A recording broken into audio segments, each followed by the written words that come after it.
Hey everybody, welcome back to the channel. It has been a while. Deadrop is now entering what they're calling founder testing. This is testing that is specific to certain builds, and it's only accessible for Founders Pass, or as they're also referred to as the NFT holders. So if you have one of the variant NFTs, then you can go into the Discord and get logged in for this and check it out. They have all the information on when the playtests are happening. There was one this weekend, and then there's going to be playtests periodically throughout the rest of the summer and leading up to launch sometime in Q4. No official date on the actual date of launch, but Q4 is what we have right now. What they've released here is a ton of patch notes. Now, I want to go through this. This is pretty lengthy. This is going to be a pretty long video. I just want to basically read everything that we're looking at here. I'll comment on it a little bit, but mostly it's just going to be, let's read these patch notes, see what they're doing. Now, you're probably asking yourself, why are patch notes important if they're only for founders and the public's not getting to play this yet? Well, it's really a big progression leap, right? We haven't had anything since Snapshot 7, well, update 7.5 really, which I want to say was, last November, December. And so it's been a long time. This is the first big update we've had since then. The developers, went away from marketing and live events to pivoting to closed doors development. And, here we are 7-8 months later, and we've got a huge update. So let's go over this. I'll just go ahead and get started. As you can see, we have some new key artwork here. We got a robot figure and then one of the claw combatants, and they're going to talk about that. There's so much in here, guys. And before I get started, just remember, hit the like, subscribe, and this is going to be a key hub for all things Deadrop. I do plan to cover some other games in the future, probably off the grid and things like that, but generally speaking, Deadrop's going to be the bread and butter moving forward. So, appreciate your support, and yeah, let's just get right into it. So, this was posted on the 12th of July, a few days ago. And this is, again, for Founders Pass holders, for the NFT holders that have access to the game. It says, these notes are reflecting a game which is under active development. They are not decisions and details which are set in stone. Features described might get altered, changed, or delayed. We're sharing in the internet, in the interest of informing our founders of the vision for these features. And it says what you will be playing. This wave of founders testing will be focused on core combat. Now, this is a point I definitely want to stress and say that, when they say that they're focused on core combat, that's exactly what they're talking about. Let me see if I can fix my camera here while I'm talking. It's not a huge, it's not going to be this huge, expansive, fully arted, like this is still a block out. These are very specific builds. So let me continue here now that I got this fixed. So we'll be playtesting with a team deathmatch game mode, which has one team playing as claws and one team playing as rats. RAT stands for robotic acquisition teams, previously synthetics. If you've been following along over the last year and a half, you will have seen like the firing range have these synthetic humanoid dummies. And even the player, your respawn mechanic was you were considered a syn or synthetics. It looks like they've updated that. Now they're going to be called rats, which I think is pretty cool. It says teams are equipped with what would be considered generally common rarity gear. More on rarity coming up. For this purpose, we created a quick block out of what would be a more traditional FPS map called Rat Warehouse. This map is not intended to ship with the game and is only being used as a testing environment for assessing the combat experience. I want to take a little pause on that moment. Right now in the build we're playing, which is not under NDA by the way, so you're going to see footage of this from multiple creators, including myself, here very soon. There are 3 maps that are in this current build, and 2 of them were confirmed to not ship with the game, and one of them is the Sector 2 Slums work in progress map. That the geometry on that is very cool, so we can talk about that later. So let's continue here. It says let's see, this is a development build, meaning you're playing the same build which we used internally for playtests. meaning you're getting the full development experience, including all of the bugs and unpolished features of our latest build. Many systems have only received an initial pass, and in some cases you'll be playing things which were added to the build only partially done. Expect some crashes, possibly some bad performance, and plenty of funny or infuriating bugs, and likely some exploits to boot. Despite that, we feel things are in a good spot to start involving the community for feedback on things like game balance, time to kill, damage feedback, movement systems, and more, as well as starting to get a sense of the types of things you really hope will be getting development love between now and the launch. What we've been up to, and here we have another key art here. This looks like kind of looks like the Rat Warehouse, but to be honest, I don't know if that's the case with this particular piece of art. So, you know, let's just enjoy it, what it looks like, and we'll figure out where it belongs later on. So it says here, much of our focus in Snapshot 7 has been around improving our movement systems, or excuse me, movement experience, and using that as an opportunity to make claws and rats feel different from each other, while also building out all of our core combat systems. We've done a lot since November, and y'all are about to see. Like I said, buckle in, get your chips, your Sammies, whatever you need, because this is a lot of stuff, and like I said, we're going to get into it. So, updated movement speeds. Quite a bit of adjustments to movement speeds, generally aimed at bringing overall agility and responsiveness up while reducing the very high sprint speeds to make positioning more deliberate. Crouch and ADS movement penalties have been reduced quite a bit. Certain heavy gear and weapons will now reduce movement speed while in use. Medium armor minus 5%, heavy armor minus 10%, rifles minus 10%, heavy minus 15%. Updated sprint, changed rules for toggle sprint to be more consistent with other titles in terms of when it's disabled. Updated slide, provides a little speed boost, preserves momentum when going down slopes, just generally updated to be more fun. Added a bit of left-right control based on your slide speed. Updated pipes and ladders. To help support our vertical gameplay, both ladders and pipes are now much faster and will be grabbed automatically when approached. Players can look in all directions while they are climbing and get a nice boost when they jump off the ladder. The goal is to make it much easier to respond to opponents when shot while climbing or perform acrobatic plays around ladders. Pipes can now only be climbed by rats. Claws can only slide down. Now, really quickly, I want to say on the movement speeds, this seems like a really drastic nerf on paper. In practice, it does feel natural, in my opinion, based on the goal that they're trying to achieve. Generally aimed at bringing overall agility and responsiveness up while reducing the high sprint speed. So before you had a basic max sprint speed regardless of what you were carrying, and then if you stowed your weapon, you could run really fast. And then if you took the adrenaline spray, you're like the Flash, you're zooming.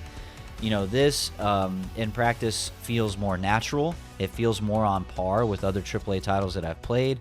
You know, and you know, people can go back and forth on what they think about how heavy the penalty should be if you're carrying a heavy weapon. Like, some people like that it's a little bit of a penalty, but some people think that this might be too much. I suppose only time will tell, but I mean, at the end of the day, this is going to be an extraction shooter where your choices are going to matter. So in that vein, I think this is a good direction. And of course, this is a development build. All this is subject to be, you know, all these knobs are going to be turned and dialed in, and we're going to go from here. So I think this will be a good starting point. The sprint and the movement speed overall, especially for my controller players, feels absolutely incredible compared to the previous build. It's really a night and day difference, and I didn't even have to change any of the base controller settings that were presented. I jumped in, I was able to play, get some kills, and play at what I felt my maximum skill level capability was, without really needing to adjust anything. So that's just my experience. So on the slide, the sprint and the slide and the moving around, I do want to call out that in the past, movement's always been really tricky in this area where you have these momentum dead zones. And what I mean by that is when you go to transition movement types like sprint to slide, or slide to standing back up, or, you know, going one direction and then cutting a corner, anytime you had a change in momentum type, or movement type rather, it would just kill all your momentum. You were constantly struggling on regaining your momentum from second to second gameplay. That seems to be all but eliminated, which is fantastic. So, you know, the sprint speeds feel good based on the gear you have, and you can think about that smartly. The slide feels great. The ladders are way better. The only issue with the ladder right now is if you're standing on top and you want to climb down, it's like bugged, and they know about it, so they're working on that.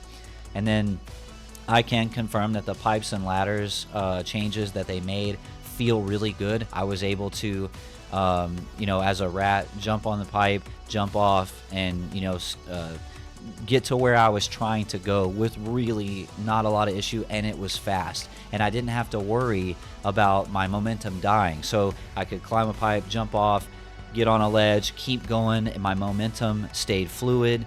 It felt really nice. So let's move on here. Mantling updates. No longer uses a button press, just hold jump. So this is actually a pretty big update too, because before the mantling system was just god-awful. And again, that's okay. It's an under development title, and now it feels, again, way more fluid.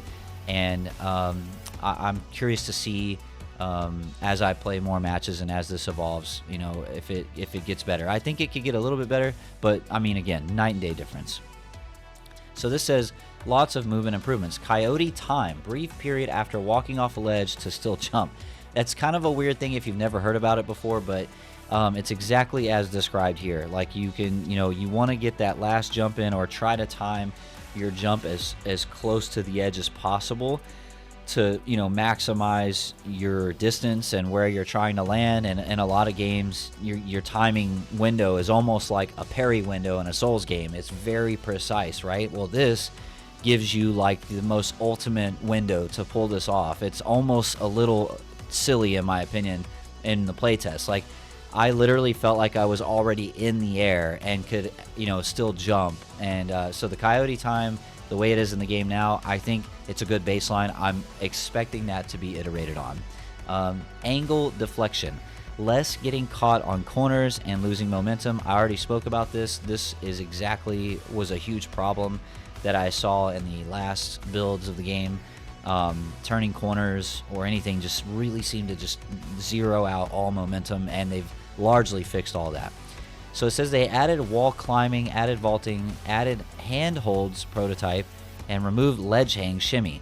So pour one out in the chat for ledge hang. They got rid of it for all those that really liked the ability to jump 8 stories and still grab ledges magnetically. That's gone. But I'm on the side of the fence where I think that it was a little bit OP of a mechanic. I've talked to many community members about this, and, you know, everybody's got different opinions. And I think it's one of those things where, in my opinion, when you're talking about a game, like a video game doesn't have to be realistic per se. I'm not advocating for that. You know, really, I think what it is if there's a maximum height that you can fall before it kills you, like a maximum distance of fall, like before fall damage takes you out, I think that should equal the limit of like how far you can jump and grab something before, you know, you takes your arms off and you're done, right? That's just me personally. And outside of that, with what they've added here, like they're talking about, let's talk about that a little bit. So they say wall climbing. Now, I want to preface, the wall climbing mechanic is different depending on if you're a claw or a rat. I don't know if we've gotten to that section yet with rats. I don't think so, but and it will come up here in a minute. The rats have wall climbing like that's a lot stronger than claws. So imagine if you go up and there's a wall and you want to kind of jump at the wall and take a couple grabs and then get to where you're going. That's about the maximum a claw can. A rat can do probably double that, I'm guessing, because there's vents in these new maps that only a rat can get to. So, but the claw can still kind of get 1 or 2 step grabs on a wall surface and kind of get to that next floor and mantle with this new mechanic. So it's kind of neat, but it does vary depending on what class you pick. It says added vaulting. That's pretty straightforward. You know, they just didn't have it in the game before. Now they do. Hand holds.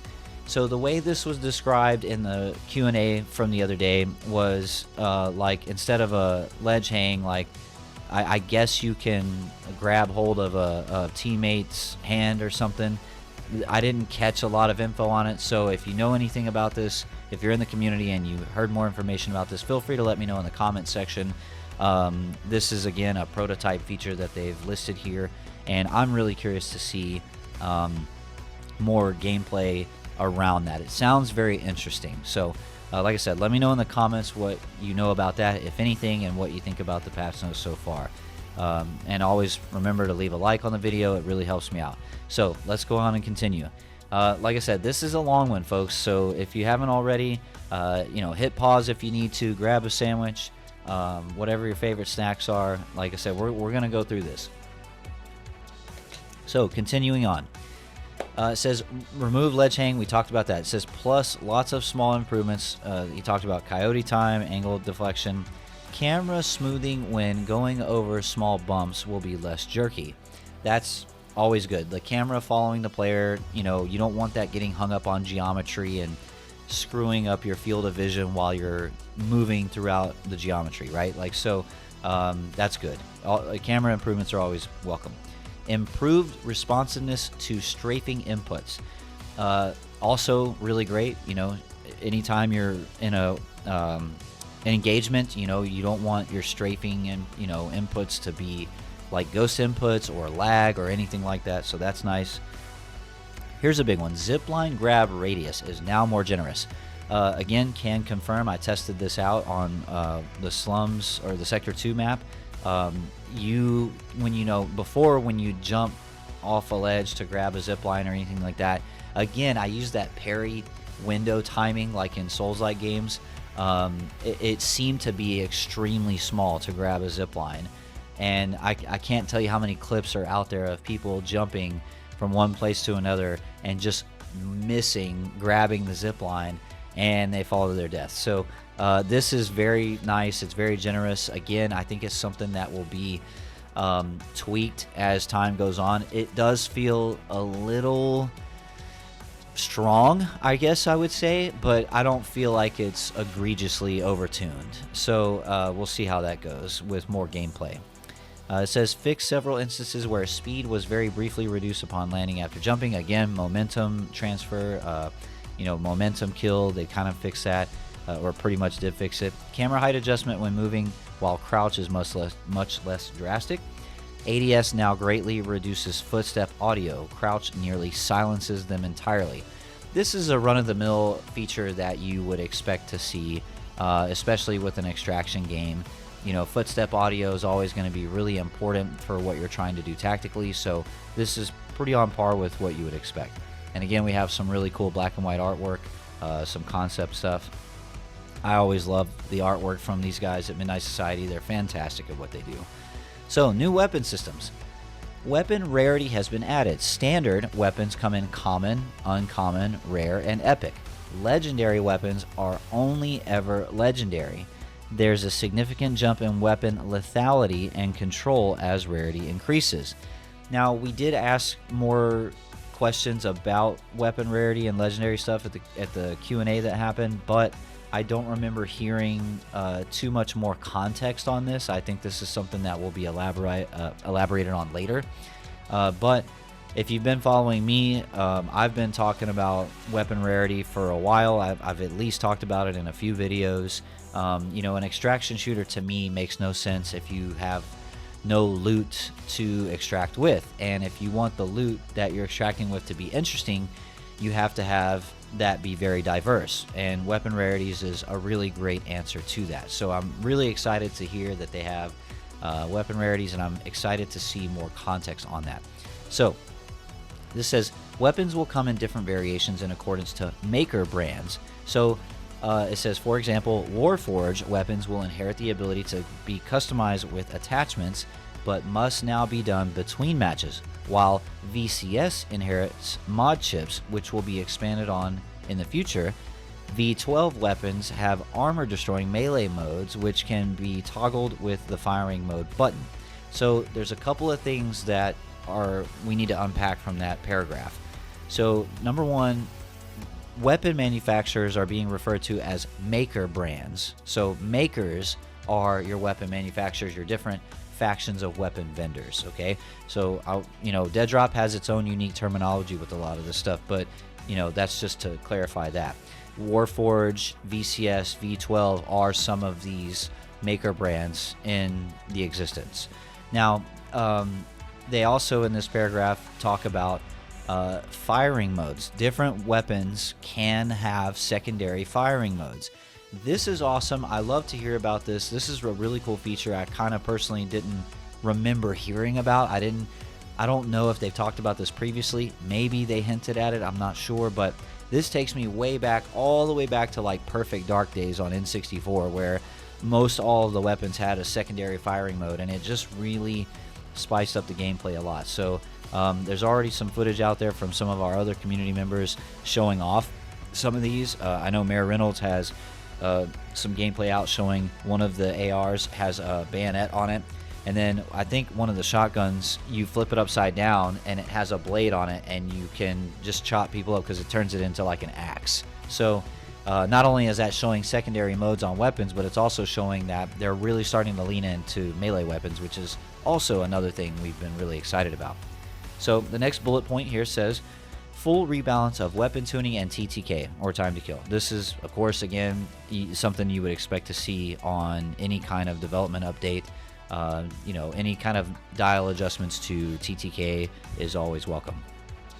So the next one here says new ammo redesign. This is an important section because previously you had to pick up and remember to bring into a match all your individual ammo types. So this here says ammo is no longer an item in your stash and is not extractable from matches. Rather than picking up individual bullets, you'll collect magazines of ammo. One magazine is one reload. Ammo magazines come in standard, heavy, and special types, and weapons will differ in which type of ammo they use. At the start of a match, you will automatically start with several magazines for your equipped weapons. Anytime you loot a container, there will be a percentage chance that you pick up additional magazines. Looting a player death bag will also automatically pick up their ammo magazines. So it says, why did we change this? There's a lot of not very fun inventory management associated with remembering to bring ammo along for a match, and losing a lot of really awesome gear which you worked hard for just because you forgot to grab some bullets isn't a great feeling. We want to reduce the amount of time spent fiddling around with your stash and inventory and instead allow you to focus on the more meaningful decisions both before and during the match. Using magazines instead of bullets as the pickups will help with balancing across a wide range of magazine capacities. 12 bullets might be a lot to a handgun, but it's meaningless to an ammo-hungry light machine gun. Requiring a player to find a 5x or 5 times the ammunition to be able to use their weapon creates tough balance issues.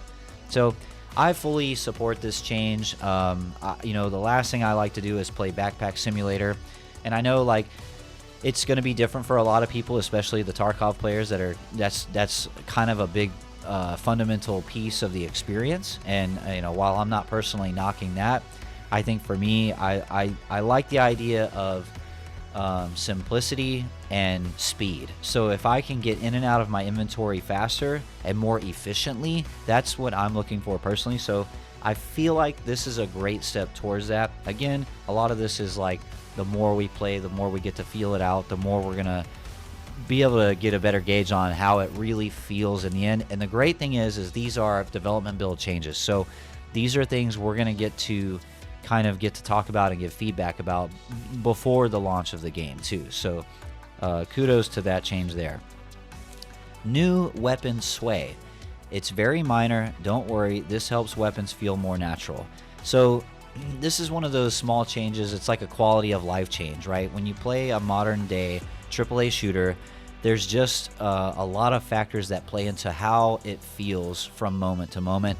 This is one of those things that there just wasn't any kind of weapon sway or other types of mechanics like that previously in previous builds. It was very clunky in certain respects. So this ought to bring it more in line with feeling more natural.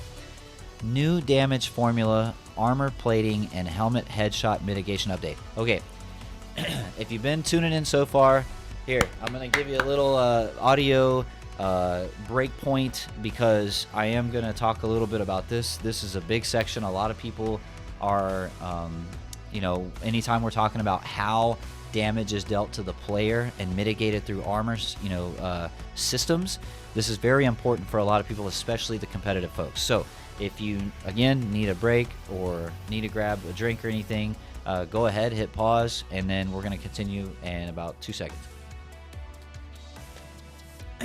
All right.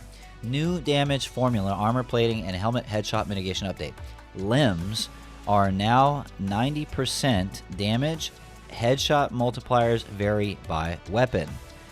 Armor plating fully blocks incoming damage. Chest armor mitigates base damage only after all plating has been removed. Head armor mitigates all headshot damage, and this includes damage dealt to armor plates. When a shot destroys the final armor plate, the remaining damage overflows with chest armor mitigation applied appropriately.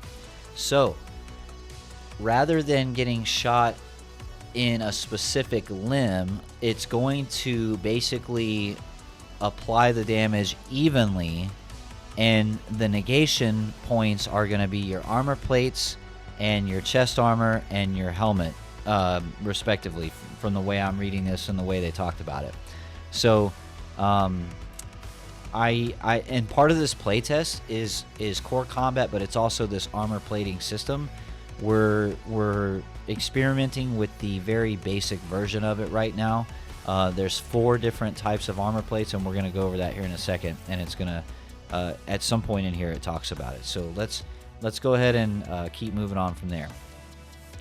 Updated reticles, hit markers, and damage feedback. This, I can say, feels really good. There's a few new scopes, or there's at least one new scope that I saw when I was playing.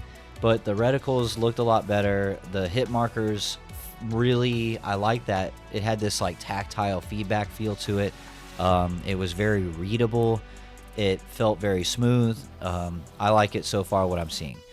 Updated controller scheme, aim assist, and sensitivity. It says we fixed a couple bugs which were causing unintended behaviors and did a pass on all of our aim assist values.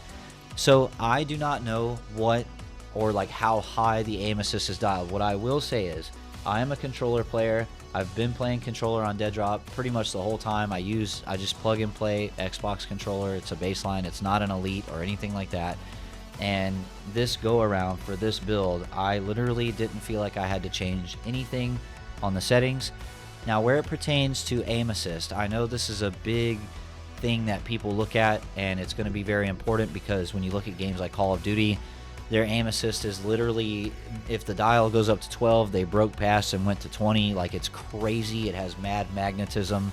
That's not what I'm feeling here. This actually feels really smooth. I feel that engagements where I'm engaging with somebody and we're shooting each other, if I line up my shot and ADS and I'm on them, I find that it's pretty easy to keep track of them, especially with strafing. But if I decide to hit ADS too soon or too late and I'm not quite lined up, then I do not feel like there's any magnetism pulling me back towards it. I also don't see any magnetism where you're pointing at one thing, something comes behind it, and then you get pulled away. That does not happen at all from what I'm feeling, which is great. So right now, the aim assist to me, and I'm just an average player, I'm not a competitive player, it feels good. The TTKs feel pretty balanced. I don't feel like I'm getting any crazy magnetism. I definitely don't feel like my shots are just cleaning house over everybody, where I'm just getting kills after kills after kills. That's definitely not been my experience. But I do feel like I'm able to get in there and compete with a controller for the very first time, which is, it just felt great. It felt really good. And again, I'm saying felt really good in comparison to previous builds that really weren't optimized in a great way for controller. So take that for what you think it's worth. Now, moving on, updated recoil systems, now more responsive and punchy. This is really important for recoil because in previous builds, recoil was almost non-existent, if not completely non-existent. I mean, you could literally take almost any gun in the game previously and just beam people from across the map, and it would just stay there in a fixed position and not move. And it was hilarious, but not balanced at all. So there was really no recoil. And if there was a gun that had any kickback or whatever, you know, they were probably like a sniper, but I don't remember even the sniper having much. So it does, again, what I was saying earlier with the recoil systems, now it feels like a normal shooter where you pick your weapon, you're shooting it, and you're actively leaning, you know, and pulling back, and it's forcing you to control it the way it should. And it didn't feel misplaced. It didn't feel like it was overpowered or like way too much pull or not enough pull. None of these weapons are firing like lasers anymore, so I thought it felt pretty good. This says new inventory and looting UI. So another huge change. Right now, with, you know, Snapshot 7.5, we had what I still call like a backpack simulator type UI where you're fiddling around with everything. Well, that's totally changed. So this says no longer requires click and drag, no more virtual cursor for controllers. Items can be filtered based on their slot. As a result of the changes, you are now able to open the inventory menu while continuing to move forward, and you can walk away from chests to close the looting interface. This is a big deal. We're talking about an extraction shooter, a loot-based shooter, where you're going to be going in and out of your inventory often.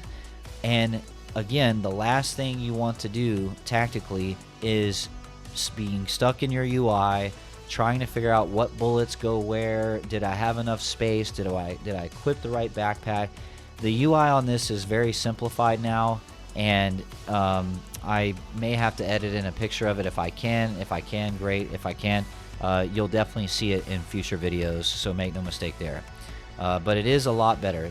You know, you're not having to drag and drop. For all my console players out there, Deadrop is going to be on PlayStation and Xbox as well as PC, and the developers are hard at work on making it controller friendly. It's already 10 times better, and again, this UI change is huge. And as I was using my controller to go through, a lot of it is really quick with the D-pad. So like, you know, you hit start and your UI comes up, and then you're just bam, bam, bam, bam, bam. You're popping through it real fast. And again, it's not like this cursor drag and drop stuff. So lot better. And again, more so if you're on controller. For PC, I'm not a mouse and keyboard player, so I will leave that opinion to the mouse and keyboard players. You know, again, be sure to tune in. There's tons of creators that are covering the game, and I'm sure there's going to be a wide array of opinions on this. So, another audio break. Like I said, this is a long one. You know, get your drinks, get comfy. We got a lot. This is huge. Like I said, this is what happens when you don't get an update for like 8 months, you know. So, new inventory. Okay, so we covered that. So, updated inventory scheme. I think that's supposed to say scheme, but I don't know if that's a typo or if that's just a word I'm oblivious to. It says weapon slots are now primary, secondary, and melee. Huge change. We used to have double primary, okay? And we really haven't had a melee weapon until the DCMs came out, and now this update. But now they've changed from a double primary to a primary, secondary, melee. And it says, removing double primary weapons allows us to balance weapons on their own merit rather than needing to nerf weapons like shotguns on account of them being used alongside a sniper or assault rifle. Players will always default to have a combat knife if they don't have a melee weapon equipped. Okay, so I talked about melee weapons before. So let me know in the comments, like, what do you think about what we talked about so far? What do you think about getting away from a double primary versus this new primary, secondary, melee system? I kind of, like, if you asked me to give you an opinion right this second, I think I like the primary, secondary, melee better. And I think the reason I'm excited about that is I feel like in the world of an extraction game where you have these different loot rarities and you get to work with these different weapon manufacturers, it's it's gonna, to me in my brain, make a lot more sense on tactically choosing your loadout, you know, and getting a more well-rounded system. Now, I know Call of Duty has perks like Overkill, where you have basically like you can carry a heavy machine gun and a sniper rifle or whatever you want essentially, but you got to like spec into it, and it's not a big deal. But this, I feel like this will be a good change, given the fact that we're going to have all these different weapon manufacturers that give a really diverse loadout option, you know, for what they're offering. So I guess we'll see, right? Again, I think that's something for the comments section, and time will tell how this plays out. Updated capacity system. Equipped gear now counts towards your carry capacity, removing the awkward situations where you couldn't carry an item without first equipping things in the correct order. So that's also pretty interesting. Before, you had the drag and drop system with your inventory. You know, you had to have a certain backpack to give you a certain amount of slots. You know, if you had heavy armor versus light armor, you know, that would, you know, change everything. So this sounds a little more smart in its approach. And again, I think this is just one of those gameplay aspects where it's like, we'll see how it feels. Updated consumables. Must be equipped in your hands before being used, like you would with throwables. Requires a short period of time to activate. So consumables, so like your health pack or the adrenaline spray, what they're saying is it's going to be kind of like a grenade, where if you actually want to use the grenade, you have to equip it in your hand, and then you can use it. And so there's going to be, you're going to have to think again carefully when to use these items. I'm not against that when you're talking about an extraction game mode. And then it says, and loads of bug fixes, updates, models, visuals, effects, audio, UI, and more, to list the many. Okay, so that's the big patch notes for the founders testing development builds, right? A lot of people are still wondering what's going on with the primary vertical extraction mode, the VES mode, the one that we were all kind of sold on in the beginning. What's any updates on that? So that's the next section of this here that we're going to go into. Even though we'll be playtesting Team Deathmatch for now, we are still focused on making the world's first vertical extraction shooter, and as a result, many of the systems which you'll be playing will only make sense in the context of the extraction mode. So let's share some information about how the design has come along for the game. Much of our game mode work since Snapshot 7 has been centered around transitioning the game more towards being an extraction shooter. Our end goal for the game is built heavily around aspiration, where there is always a new and meaningful goal ahead. For us, that means investing in itemization, progression systems, and a game mode loop which rewards behavior beyond simply being the last man standing. As part of this effort, we've carved out two distinct playstyles. In the future, you will select whether you and your squad mates will matchmake as claws or rats when playing the main extraction game mode. Our goal is that players can play either of these playstyles for the entirety of their time with the game, but we expect that most players will dip in and out of each based on their mood or current goals. During gameplay, a well-equipped claw will be more powerful and expected to win against a rat in a fair fight, but that's not an excuse for claws to get sloppy. Poor positioning, poor aim, or simply being outnumbered will make things go downhill quickly, and rats aren't required to play fair. So it says, developers note, we will be paying close attention to how fair it feels for both the player putting hours worth of rare gear on the line and for the player who gets to jump on them or is greatly superior with their aim, and also the relation between player survivability and weapon rarity. We know this is an important aspect of an extraction shooter, so it'll be a major emphasis on our founder testing program as we transition into extraction mode testing. So I want to pause right there. Here's a very important context that I want to add to this that they didn't cover here, but they did cover in the Q&A. It is confirmed, as per the developers, Deadrop is not going to have skill-based matchmaking. This was announced by Skyzen, aka Colin, one of the developers, during the Q&A. This question was asked directly, and he came up and said just that. He said that skill-based matchmaking is not going to be in the game. What they're aiming is, like this paragraph here says, is that they want the engagements to center more around the gear that players choose and the loot that they find in the world, and let that determine the outcome of matches versus leaning on something like skill-based matchmaking. Now, this is their approach today.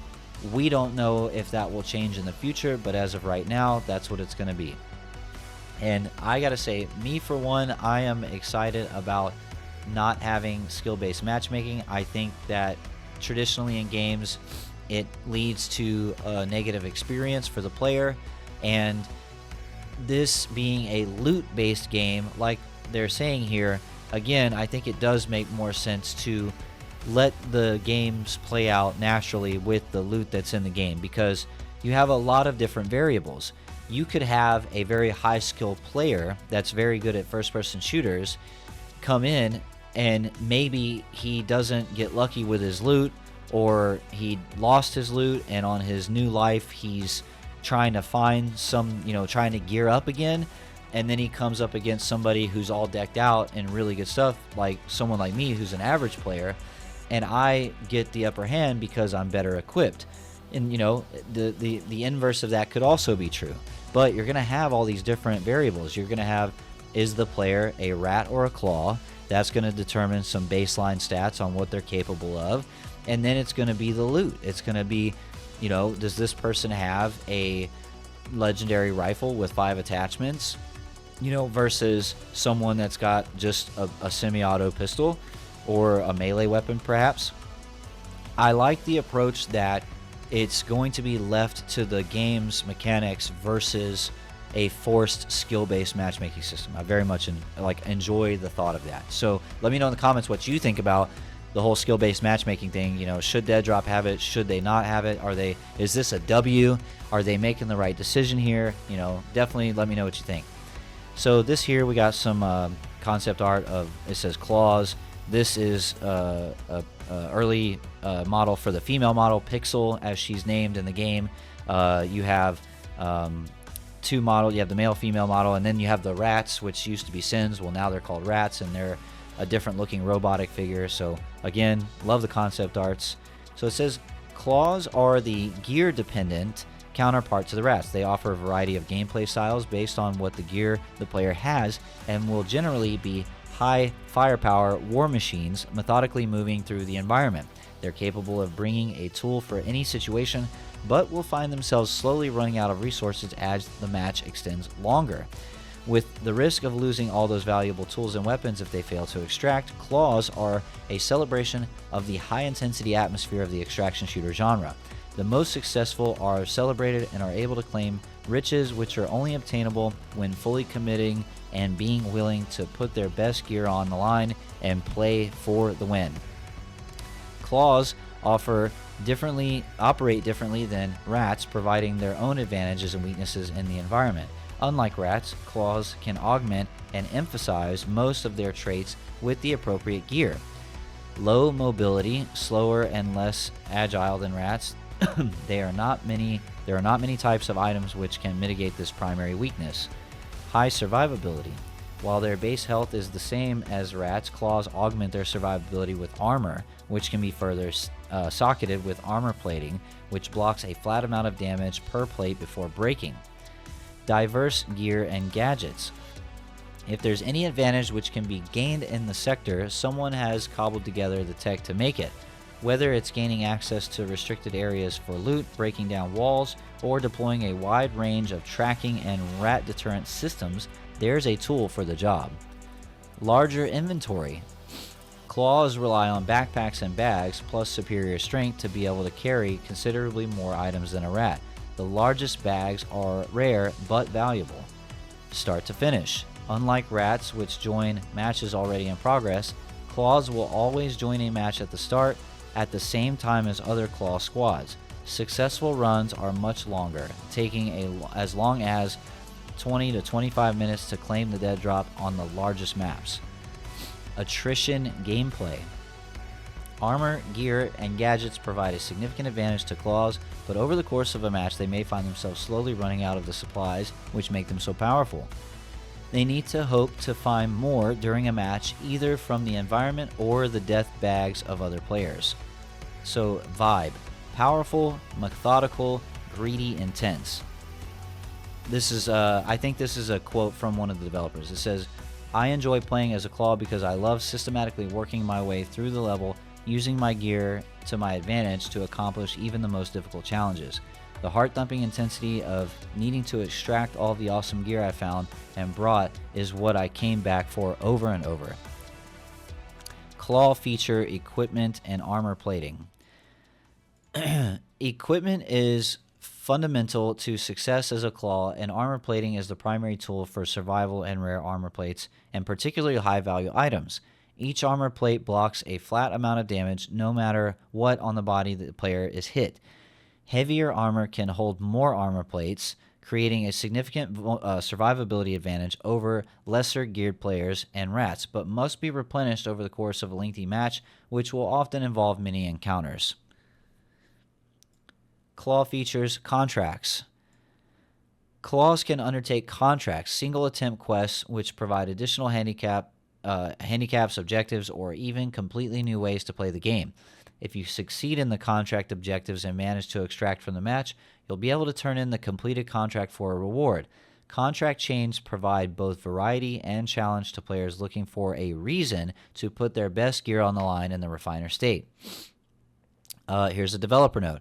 Based on the feedback and comments from the contracts discussion in founder DevCom channels, when we shared this system, we're exploring more opportunities for contracts intertwined with our vendor reputation and progression systems, as well as meteor contract chains plus lore integration. So that's a really important note too, because a lot of us in the community are really, really excited about the lore and seeing that fleshed out, and we're advocating for that very heavily. And when it comes to these vendors and these quest systems and everything else like that, this has been definitely one of the high notes from all of the community. You know, we really are excited about this stuff, so it's really nice to see that they are leaning into that. Claw feature adrenaline. As players perform actions during a match, such as sprinting long distances, taking and dealing damage, securing kills, or spending long periods in ADS, they will automatically generate adrenaline, which lasts for a limited amount of time. After reaching a certain adrenaline threshold, they will become increasingly proficient in a variety of areas until their adrenaline levels reset to their baseline. This is actually a really neat feature. So, like, it's literally directly rewarding you for, you know, getting good at the game. Essentially, like, the more kills you get, the more you're getting pumped up and everything, and it has some breakdown of that here. So calm, which I guess is your baseline, you're at minus 20 adrenaline, no weapon sway. Baseline default, increased plus 25 adrenaline or greater than, I guess. It says minus plus 50 sprint speed. So you hit 25% adrenaline, you're like at 50, plus 50 sprint speed. When you're pumped, you're at 50 adrenaline. That's plus 75 to sprint speed, 20% faster ADS, 50% reduced sprint ADS penalty. And then when you when you're juiced, you're at 80 adrenaline or greater, 75 sprint speed, 30% faster ADS, no sprint ADS penalty at all, 25% reduced hipfire spread, 50% reduced hipfire recoil, and 25% reduced ADS recoil. It says the benefits rewarding aggressive play build upon momentum and give a gentle nudge towards highlight reel moments when your back is against the wall. I gotta say, this is actually one of the most incredible things I've ever seen in a shooter.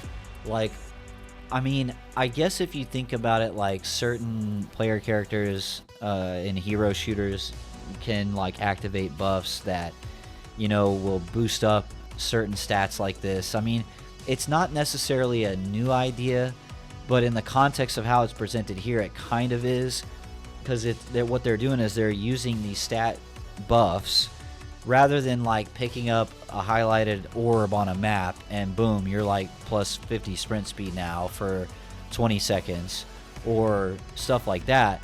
They're literally tying it into your getting kills. Like, so the more kills you get, the more you can get juiced. so you're aiming to get juiced. And then the first thing I think about, shout out to all the cracked players in Deadrop, you know, like Enabled and Shots Will Fire and, you know, Kairos and the Spicy Dingles of the world. This system is absolutely made for guys like you, where, you know, you're already just doing these 360 no scopes, flying 8 stories in the air and doing all this crazy stuff. Well, this is going to reward people for getting kills. But what I like about it is, you know, everybody gets a chance. So if I want to play and get better at the game, this system is going to give me little nudges here and there as I'm on a streak, if you will, and you know, just provide more opportunities for me to do more with the game. I really like this system a lot. I'm really excited to play more of this, and I love the different you know, terminologies here. You know, you can get pumped or juiced and and really just start going on some kill streaks. So kudos to the development team for this one. This one's got me pretty excited. It says these benefits reward aggressive play, build upon momentum, and so we read this, and highlight real moments for those that can do it. So here's the developer note. It says this is a brand new feature, and we're looking for feedback on the types of effects you would be interested in seeing. We're currently planning on reducing these effect values over time and spreading across additional things such as increased reload speed, health regen, slide cooldown, and reduced footsteps for calm. So right there, they're even acknowledging that, here, we're introducing a system. Here you go. Let's play this out. Let's get some feedback. Let's tweak some dials as it goes and talk about adding in some different status effects and see what makes the most sense and what feels the most rewarding and fair. So again, I really like this idea. As you can see here, we have another concept art. This is of the new rat model, previously known as synthetics. I really like this. It almost reminds me of like the 90s Crash dummies, you know. It's pretty cool. I like it a lot. So another break. Like I said, guys, this one's really long. If you've been sticking with me so far, I really appreciate you and the dedication. The biggest thing you can do is hit the like button, and if you obviously want more Deadrop content, hit the subscribe button and turn on the bell notifications. So I'm going to take a sip of water and we're going to continue. Rats thrive in the environment, traversing the map with ease, but they are considerably more fragile than their claw counterpart. Limiting inventory sizes and draining battery make them scavengers, looking to gather what they can before quickly extracting from the sector. Spawning into the match with randomized loaned weapons, rats are a risk-free way to play the game. Players do not lose any gear or currency for failing to extract from the sector. To balance this, rat players do not keep the loot which they extract with. It is instead automatically sold for dust at the end of a match, and the players receive a reduced cut of its sale price. The guild gets its cut. If they find something particularly of interest, they may opt to spend a large amount of dust to smuggle an item out for themselves without being sold. This right here is a very big key. There's a lot to unpack with this, right? So this is a huge difference between rats and claws. A lot of what was being said in the Q&A was they were comparing playing as a rat, they were comparing it to like doing a scav run in Tarkov. Obviously, it's not exactly the same, but it is very different. So you're not going in with, you know, your own gear. You're going in with randomized stuff. You're not extracting with anything. Anything you extract with automatically gets converted to dust, and the guild gets its cut. Which we don't have any context on guilds yet. That's going to be coming later And as soon as we have more information on guilds, I'll definitely update you guys. And it says, now it seems to be that there is a mechanic that's going to be in place that if you do find something of particular interest, that they may opt to spend a large amount to smuggle the item. So I like this a lot because it doesn't completely lock you out if you trip and fall over something that is a legendary or better. So I really like that. I like that idea. I think a lot of us community members talked about this. I said, wouldn't it be great if there was a mechanic to extract out a piece of gear or a really high value item, rather than just you have to extract out of the whole match and quit, right? Like if I'm playing, let's say I'm an average or below average player. Let's say I'm terrible at the game, I'm trash, right? I'm going to go in, if I find anything good, I want it out of the game now. I don't want to wait. I don't want to risk getting to the chopper. You know, I don't want to mess around with that, and I need a mechanic to do that. This kind of seems like that's an idea towards that, but they just baked it into the rat subclass here, where, you know, all your stuff's going to automatically convert, but it sounds like there'll be a mechanic that, well, if you really like this one shiny thing and you have enough dust to pay for it to be smuggled out, that's okay. You call up Jimmy V and say, hey, Jimmy V, come on, we got to get this. This is a special piece. You know, we got to get it out of here. So I like that. That sounds great.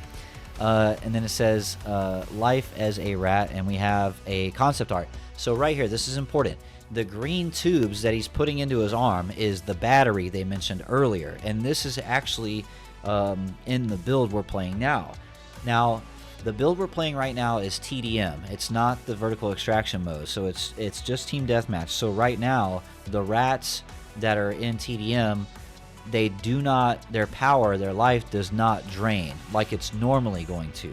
So normally when you go into a vertical extraction mode match as a rat, your battery life will drain over time, and you have to find more batteries and reapply the battery to keep your life up as the longer you stay in the match, or you have to extract before it goes out because you'll just shut off. Right now in the build, you don't have that. You can still like reload the battery. It has that animation built in and everything, but your life doesn't actually drain in this current build. So I wanted to let you guys know that that's what we're looking at here.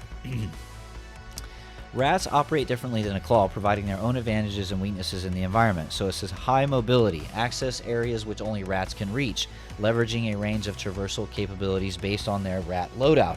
Remember earlier I talked about a ventilation system. There are maps that have vent sections that only rats can get up in, and it can be very advantageous for sneaking around, getting the jump on people, or getting some loot and scurrying away through the vents to get to your extraction point faster without dealing with getting shot at. So it's pretty cool. Low health. It says compared to their human counterparts, rats are fairly fragile and unable to take advantage of armor. So you can't wear any armor plates. Rapid health regen offsets this, allowing rats to be effective at poking entrenched positions. Limited inventory size. So rats have a limited carrying capacity, allowing them to exit with only a small haul. Many rats offset this by carrying valuable death bags off fallen enemies, then scrambling towards the nearest extraction with it in their hands. So it sounds like you can take a death bag off of a player you killed and use that as additional inventory, but there's going to be limits to it. So random weapons. Weaponry is assigned to you rather than being taken from the stash. Expect a wide range of firearms until you can gain favor with the guild and can secure better loaners. So that to me says that you will have some ability to customize loadout based on your vendor reputation. I kind of like that. That's actually pretty cool. Join in progress. This is another big bullet point. Rats run are typically pretty short, dropped into matches which have already begun and provided with their own personal extraction point. So earlier they mentioned that claws go in at the beginning of a match. They don't do join in progress for claws, but rats can join in whenever because it's like a scav run. You're going in to find gear and get out, get your dust, maybe smuggle a unique item if you can. Battery life. Rats are powered by an internal battery which struggles with the rigors of navigating the sector. There are ways to recharge, including taking batteries off fallen rats, but the most common solution is to find your loot and extract early, 5 to 10 minute runs. So another point with rats, when you're fighting other claws and stuff, the question was asked in the Q&A, are rats able to combat other rats? And the answer to that was yes. So when you jump in as a rat, like, everybody is a target. So I don't know if there's even, I don't even know if you can team up as a rat. I'll have to look at that. It says vibe: agile, sneaky, nuanced, social. This is another developer note. I enjoy playing as a rat because I make the level my personal playground and finding enjoyment in joining my guildmates to bring down powerful opponents. Not having my own equipment at stake allows me to just focus on having a good time and acquiring more dust. So that sentence right there might mean that you can team up as rats. I think you can. Right now it's trios. You can only queue in as a maximum of 3, I should say. You can queue in solo, but there's a maximum of 3. There's no word yet at launch if there will be separate playlists for solos, duos, trios, etc. We haven't gotten any information on that. So right here, there's a few redacted things. It says feature custom loadouts and guild missions is all redacted, so more on that later. Rat feature enhanced mobility.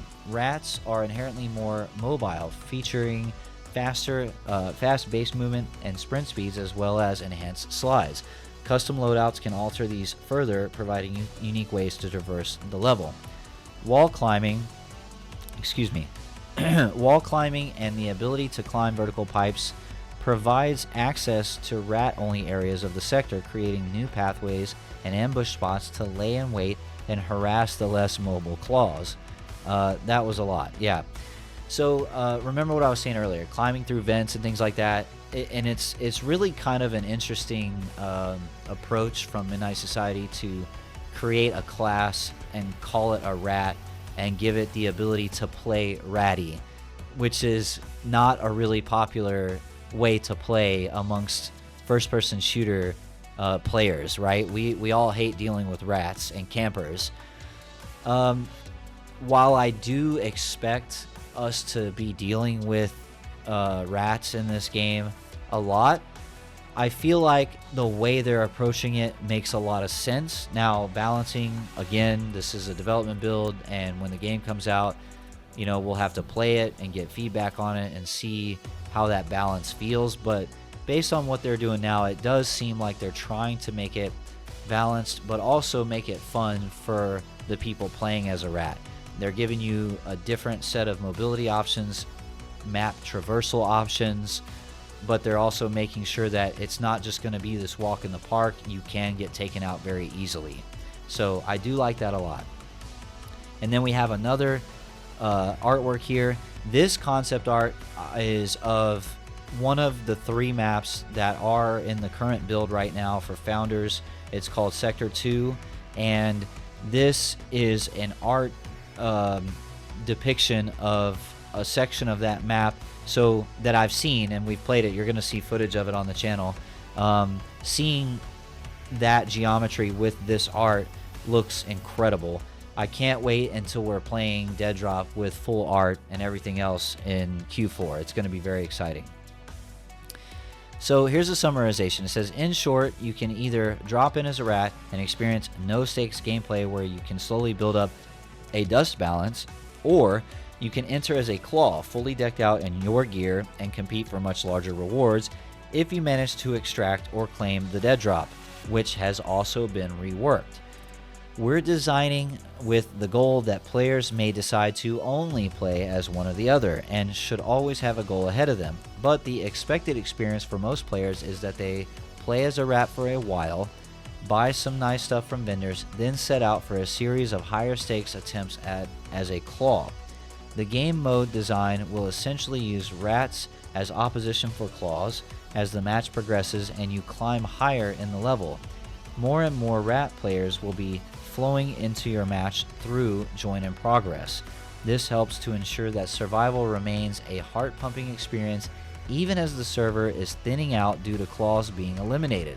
All of that said, we aren't quite ready for community testing on the VES mode, and many of these aspects are still in the early stages of being tested and proven out. Once we get into a decent spot and are ready for feedback, we'll be moving to founders testing to focus on the extraction mode and economy progression loop. This is from Colin, design director. He goes by the name Skyzen in Discord.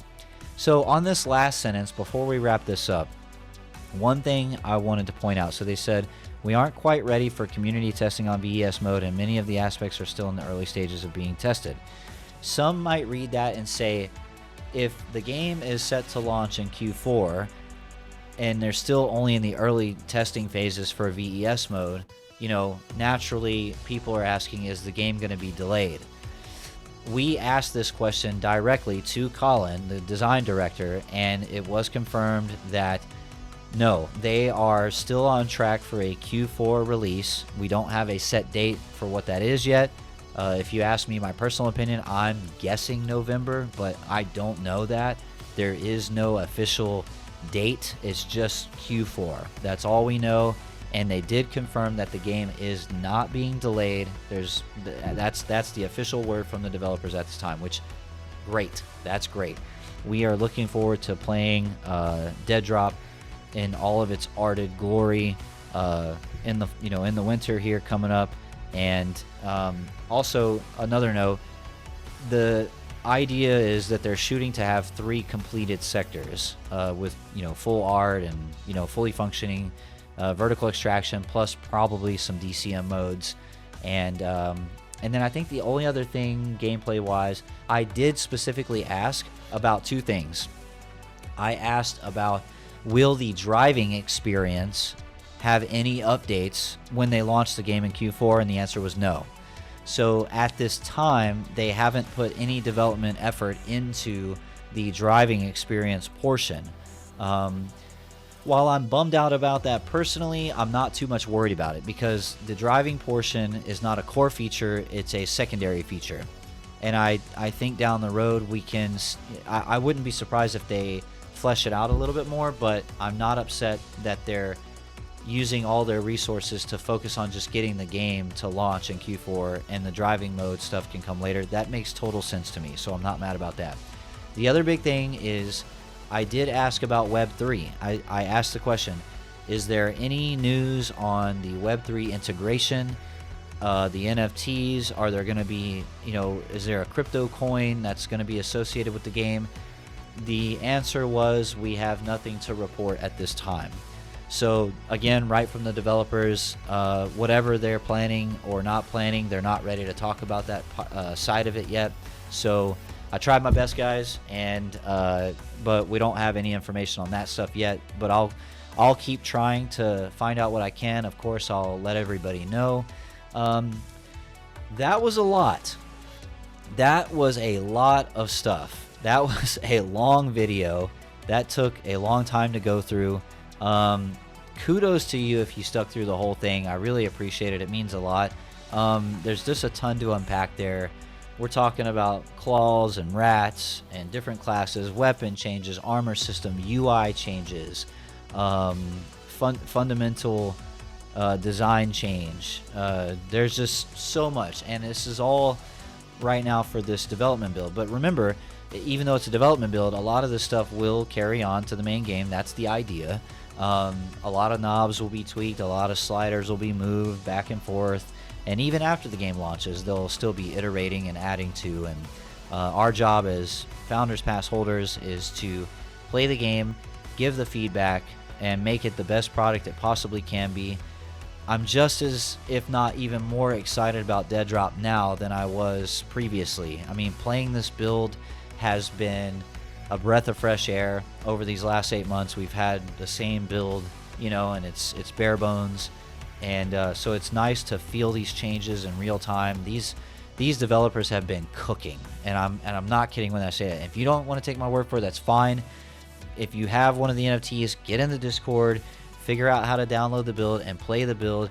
There's also a section in the Discord that says Founder Testing Info, where you can see the schedule on when they're going to do playtests every week.